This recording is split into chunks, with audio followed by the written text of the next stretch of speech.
Hi friends, welcome back to my channel. ಇವತ್ತು ಬಂದುಬಿಟ್ಟು Sunday ಈವ್ನಿಂಗಿಂದ ವ್ಲಾಗ್ನ ಸ್ಟಾರ್ಟ್ ಮಾಡಿದ್ದೀನಿ. ಇನ್ನು ತುಂಬ ದಿನ ಆಗಿತ್ತು ಹೊರಗಡೆ ಹೋಗಿರಲಿಲ್ಲ. ಸೊ ನನ್ನ ಮಕ್ಕಳು ಪಿಜ್ಜಾ ತಿನ್ನೋಣಂತ ಆಟ ಮಾಡ್ತಿದ್ರು ಅಂತ ಹೇಳ್ಬಿಟ್ಟು ಹಾಗೆ ಪಿಜ್ಜಾ ತಿಂದ್ಕೊಂಡು ಸ್ವಲ್ಪ ಶಾಪಿಂಗ್ ಮಾಡೋದು ಇತ್ತು. ಅದಕ್ಕೋಸ್ಕರನೇ ಹೊರಗಡೆ ಬಂದಿದ್ವಿ. ಇನ್ನು ನಮಗೆಲ್ಲ ಬಂದುಬಿಟ್ಟು ಪಿಜ್ಜಾ ಅಂದರೆ ಅಷ್ಟೇನು ಇಷ್ಟ ಆಗಲ್ಲ. ಬಟ್ ಇವತ್ತು ನನ್ನ ಮಗಳು ಹಠ ಮಾಡಿದ್ಲು ಅಂತ ಹೇಳ್ಬಿಟ್ಟು ತಿನ್ನೋಕ್ಕೆ ಬಂದ್ವಿ. ಇನ್ನು ನಾವು ಚಾಟ್ಸ್ ಅಂದರೆ ಚಿತ್ರದುರ್ಗ ಹೋದಾಗ ಮಾತ್ರ ತಿಂತೀವಿ. ನಮ್ಮೂರಲ್ಲೆಲ್ಲ ಅಷ್ಟು ಚೆನ್ನಾಗಿ ಸಿಗಲ್ಲ ಅಂತ ಹೇಳ್ಬಿಟ್ಟು ತಿನ್ನಲ್ಲ. ಇನ್ನು ಚಾಟ್ಸ್ ಎಲ್ಲ ತಿಂದಿದ್ದಾದಮೇಲೆ ಒಂದು ಸ್ವಲ್ಪ ಐಟಮ್ಸ್ ಬೇಕಿತ್ತು ಅಂತ ಹೇಳ್ಬಿಟ್ಟು ರಿಲಯನ್ಸಿಗೆ ಬಂದಿದ್ದೀವಿ. ಜಾಸ್ತಿ ಏನಿಲ್ಲ, ಸ್ವಲ್ಪ ಆಯಿಲು ಗೀ ಖಾಲಿಯಾಗಿತ್ತು. ಆಮೇಲೆ ಒಂದು ಸ್ವಲ್ಪ ಸ್ನ್ಯಾಕ್ಸು ಬೇಕಿತ್ತು ಅಂತ ಹೇಳ್ಬಿಟ್ಟು ತೊಗೊಂಡು ಹೋಗೋಣ ಅಂತ ಬಂದಿದ್ದೀವಿ. ಇನ್ನು ಸಮ್ಮರ್ ಹಾಲಿಡೇಸ್ಗೇನು ನಾನು ಊರಲ್ಲಿರಲ್ಲ. ಸೊ ಹಂಗಾಗಿ ಸ್ವಲ್ಪನೇ ತೊಗೊಂಡಿದ್ದೀನಿ, ನನಗೆ ಎಷ್ಟು ಬೇಕೋ ಅಷ್ಟು. ಇಲ್ಲಿ ನನ್ನ ಮಕ್ಕಳು ಇಬ್ಬರು ಸ್ನ್ಯಾಕ್ಸ್ ಏನು ಬೇಕು ಅಂತೇಳಿ ನೋಡ್ತಾಯಿದ್ರು. ಇನ್ನು ಅಲ್ಲಿಂದ ಬಂದ ತಕ್ಷಣವೇ ನನಗೆ ತುಂಬ ಸುಸ್ತಾಗಿತ್ತು ಅಂತ ಹೇಳ್ಬಿಟ್ಟು ನಾನು ಮಲಗಿಬಿಟ್ಟೆ. ಇದು ಬಂದುಬಿಟ್ಟು ಬೆಳಗ್ಗೆಯಿಂದ ಮತ್ತೆ ವ್ಲಾಗ್ನ ಕಂಟಿನ್ಯೂ ಮಾಡಿದ್ದೀನಿ. ಇನ್ನು ಸಂಡೇ ನಾವು ಬರೋದೇ ಲೇಟ್ ಆಯಿತು, 9:30 ಆಲ್ಮೋಸ್ಟು. ಇನ್ನು ಅಷ್ಟೊತ್ತಿಗೆ ನನ್ನ ಮಕ್ಕಳು ಆಟ ಸ್ಟಾರ್ಟ್ ಮಾಡಿಬಿಟ್ರು.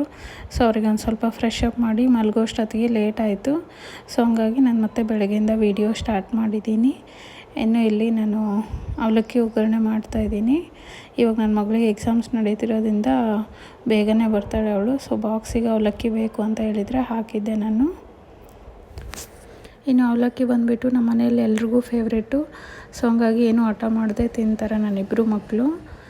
ಸೊ ಇನ್ನು ನಾನು ತಿಂಡಿ ಪ್ರಿಪೇರ್ ಮಾಡಿಬಿಟ್ಟು ಪಾತ್ರೆ ಎಲ್ಲ ಜೋಡಿಸ್ಕೋಬೇಕು. ನೈಟ್ ಬಂದು ಅದು ಕ್ಲೀನ್ ಮಾಡೋದೇ ಸರಿ ಹೋಯಿತು, ಪಾತ್ರೆ ಏನೂ ತೊಳೆದಿರಲಿಲ್ಲ.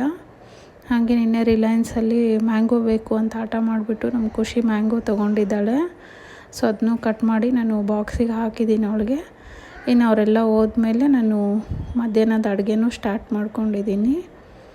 ಇಲ್ಲಿ ಬಂದುಬಿಟ್ಟು ನಾನು ಮೂಲಂಗಿ ಸಾಂಬಾರು ಮಾಡೋಣ ಅಂಥೇಳಿ ರೆಡಿ ಮಾಡ್ತಾಯಿದ್ದೀನಿ. ಮಾಮೂಲಾಗೆ ನೀವೆಲ್ಲರೂ ಮಾಡೋ ಥರನೇ ನಾನು ಮೂಲಂಗಿ ಸಾಂಬಾರನ್ನೇ ಮಾಡೋದು. ಕಾಯಿ ಮಸಾಲೆ ಹಾಕ್ಬಿಟ್ಟು ಮಾಡ್ತೀನಿ. ಇದು ಟೇಸ್ಟ್ ತುಂಬಾ ಚೆನ್ನಾಗಿರುತ್ತೆ.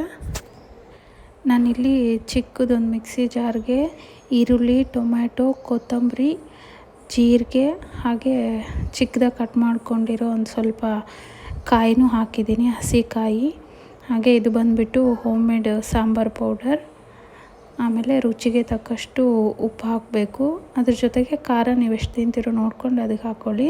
ನಾನಿಲ್ಲಿ ಎಲ್ಲ ಚಿಕ್ಕ ಸ್ಪೂನ್ ಇಟ್ಟಿರೋದ್ರಿಂದ ಒಂದು 3 ಸ್ಪೂನ್ ಹಾಕಿದ್ದೀನಿ. ನಾನು ಮಸಾಲೆ ಐಟಮಲ್ಲಿ ಇಡ್ತಾರಲ್ವ ಸ್ಪೂನ್, ಅದೇ ಸ್ಪೂನಿಂದನೇ ಹಾಕ್ತಾಯಿದ್ದೀನಿ. ಸೊ ಚಿಕ್ಕ ಸ್ಪೂನ್ ಆಗಿರೋದ್ರಿಂದ 3 ಸ್ಪೂನ್ ಹಾಕಿದ್ದೀನಿ. ಆಮೇಲೆ ಒಂದು 4 ಬೆಳ್ಳುಳ್ಳಿ ಎಸಳು, ಒಂದು ಸ್ವಲ್ಪ ಹುಣಸೆಹಣ್ಣು ಇಷ್ಟನ್ನು ಹಾಕಿ ಒಂದು ಸ್ವಲ್ಪ ನೀರು ಹಾಕಿಬಿಟ್ಟು ಚೆನ್ನಾಗಿ ಪೇಸ್ಟ್ ಮಾಡ್ಕೊತೀನಿ.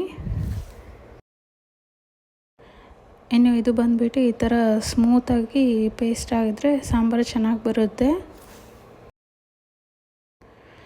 ಇನ್ನು ನಾನು ಒಂದು ಕಡೆ ಕುಕ್ಕರಲ್ಲಿ ಬೇಳೆನ 2 ವಿಷಲ್ ಬರ್ಸ್ಕೊಂಡಿದ್ದೀನಿ. ಇದು ನೋಡಿ ಇಷ್ಟ ಆಗಿದ್ದರೆ ಸಾಕು ಬೇಳೆ.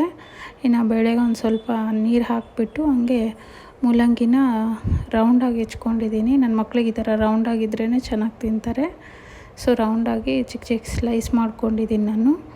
ಈಗ ಅದಕ್ಕೆ ರುಬ್ಬಿಟ್ಕೊಂಡಿರೋ ಮಸಾಲೆನ ಆ್ಯಡ್ ಮಾಡಿಬಿಟ್ಟು ನಿಮ್ಮ ನೀರು ಎಷ್ಟು ಬೇಕೋ ಅಷ್ಟು ಅಡ್ಜಸ್ಟ್ ಮಾಡಿಕೊಂಡು ಯೂಸ್ ಮಾಡ್ಬೋದು. ನಾನಿದು ಮುದ್ದೆಗೂ ಅಥವಾ ರೈಸಿಗೂ ಎರಡಕ್ಕೂ ಆಗಲಿ ಅಂತ ಹೇಳ್ಬಿಟ್ಟು ಸ್ವಲ್ಪ ತಿಕ್ ಕನ್ಸಿಸ್ಟೆನ್ಸಿಯಲ್ಲಿ ಮಾಡ್ಕೋತಾ ಇದ್ದೀನಿ. ನೀವು ರೈಸಿಗೆ ಏನಾದರೂ ತಿನ್ನೋಂಗಿದ್ರೆ ಸ್ವಲ್ಪ ನೀರು ಜಾಸ್ತಿ ಆ್ಯಡ್ ಮಾಡಿಕೊಂಡ್ರೆ ಚೆನ್ನಾಗಿರುತ್ತೆ. ಇನ್ನು ಇದಕ್ಕೆ ಬಂದುಬಿಟ್ಟು ಒಂದು ಸ್ವಲ್ಪ ಉಪ್ಪು ಕಡಿಮೆ ಆಗಿತ್ತು ಅಂತೇಳಿ ಇನ್ನೊಂದು ಸ್ವಲ್ಪ ಉಪ್ಪು ಹಾಕಿ ಸರಿ ಮಾಡಿದ್ದೀನಿ ನಾನು. ಸೊ ಇದನ್ನು ಒಂದು 2 ವಿಷಲ್ ಬರ್ಸಿದ್ರೆ ಸಾಕು. ಮೂಲಂಗಿ ಎಳೆದಿದ್ದರೆ ಒಂದೇ ವಿಷಲ್ ಬಂದರೂ ನಡೆಯುತ್ತೆ. ಇನ್ನು ಕುಕ್ಕರ್ ಬಂದುಬಿಟ್ಟು ಯಾವ ಕಂಪ್ನಿದಾದರೂ ತೊಗೊಳ್ಳಿ, ಹೊರಗಡೆ ಅಂತೂ ಚೆಲ್ಲುತ್ತೆ. ಇನ್ನು ಸಾಂಬಾರು ಮಾಡೋಕ್ಕಿಟ್ಟಾಗಂತೂ ಅದು ತುಂಬಾ ಸೋರ್ಬಿಟ್ಟಿರುತ್ತೆ ಹೊರಗಡೆ. ಸೊ ಸಾಂಬಾರಿಗೆ ಇಟ್ಬಿಟ್ಟು ಇನ್ನೊಂದು ಕಡೆ ನಾನೆಲ್ಲ ಸ್ಲ್ಯಾಬ್ ಕ್ಲೀನ್ ಮಾಡ್ಕೋತಾ ಇದ್ದೀನಿ. ಈ ಥರ ಮಾಡಿದರೆ ನನಗೆ ಬೇಗ ಕೆಲಸ ಆಗುತ್ತೆ ಅಂತ ಹೇಳ್ಬಿಟ್ಟು. ಸೊ ನಾನು ಅದೆಲ್ಲ ಕ್ಲೀನ್ ಮಾಡ್ಕೊಂಡು ಇದಾಗಿದ್ದ ತಕ್ಷಣವೇ ಪಾತ್ರೆನೂ ತೊಳ್ಕೊಂಡೆ. ನಾನು ಎರಡೆರಡೆ ಆದ ತಕ್ಷಣ ಈ ಥರ ತೊಳೆದು ಇಟ್ಕೊಂಡ್ಬಿಡ್ತೀನಿ ಇದರಲ್ಲಿ. ಇನ್ನು ಸಾಂಬಾರೂ ಆಗಿದೆ. ಈ ಸಾಂಬಾರನ್ನ ಒಂದು ಸ್ವಲ್ಪ ಒಗ್ಗರಣೆ ಮಾಡ್ಕೋತೀನಿ. ಇದಕ್ಕೇನಿಲ್ಲ, ಮಾಮೂಲಾಗಿ ಒಂದು ಸ್ವಲ್ಪ ಎಣ್ಣೆ, ಸಾಸಿವೆ, ಜೀರಿಗೆ ಮತ್ತು ಒಂದು ಸಣ್ಣದು ಈರುಳ್ಳಿ ಹಾಕಿಬಿಟ್ಟು ಒಗ್ಗರಣೆ ಮಾಡಿ ಅದು ಕುಕ್ಕರಲ್ಲಿ ಇದ್ದಿದ್ದನ್ನ ಇದಕ್ಕೆ ಪಾತ್ರೆಗೆ ಹಾಕ್ಕೊಂಡಿದ್ದೀನಿ. ಇನ್ನು ಇದು ಬಂದುಬಿಟ್ಟು ಈ ಥರ ಕನ್ಸಿಸ್ಟೆನ್ಸಿ ಇದ್ದರೆ ಮಧ್ಯಾಹ್ನದ ಅಷ್ಟೊತ್ತಿಗೆ ಇದೊಂದು ಸ್ವಲ್ಪ ಗಟ್ಟಿನೇ ಆಗುತ್ತೆ, ಅಂದರೆ ಸ್ವಲ್ಪ ತಿಕ್ ಬರುತ್ತೆ. ನಾನು ಯೂಶ್ವಲಿ 12 ಒಳಗಡೆ ನಂದು ಅಡುಗೆ ಕೆಲಸ ಎಲ್ಲ ಮುಗಿಸ್ಬಿಡ್ತೀನಿ. ಸೊ 12 ಮೇಲೆ ನನಗೆ ಬೇರೆ ಕೆಲಸ ಇರುತ್ತೆ, ನನ್ನ ಮಗಳನ್ನ ಮಲಗಿಸೋದು. ಹಾಗಾಗಿ 12 ಗಂಟೆ ಒಳಗೆ ಎಲ್ಲ ಕೆಲಸ ಮುಗಿಸ್ಕೊಂಡು ಬಿಡ್ತೀನಿ ನಾನು. ಸೊ ಇದೆಲ್ಲ ಸಾಂಬಾರು ಕೆಲಸ ಮುಗೀತಿದ್ದಂಗೆ ನಾನು ಮೀನ್ವೈಲ್ ಗ್ಯಾಸು ಮತ್ತು ಅದು ಹಿಂದ್ಗಡೆ ಇರೋ ಕೌಂಟ್ರ್ ಟಾಪ್ ಆಗಿರ್ಬೋದು, ಹಿಂದ್ಗಡೆ ಇರೋ ಇದು ವಾಲ್ ಆಗಿರ್ಬೋದು, ಎಲ್ಲದನ್ನು ಈ ಥರ ನ್ಯಾಪ್ಕಿನ್ನಲ್ಲೇ ಕ್ಲೀನ್ ಮಾಡ್ಕೊಂಬಿಡ್ತೀನಿ. ಸೊ ಅದು ಕ್ಲೀನಾಗೇ ಇರುತ್ತೆ ಕಿಚನ್ ಯಾವಾಗಲೂ ನಮ್ಮದು.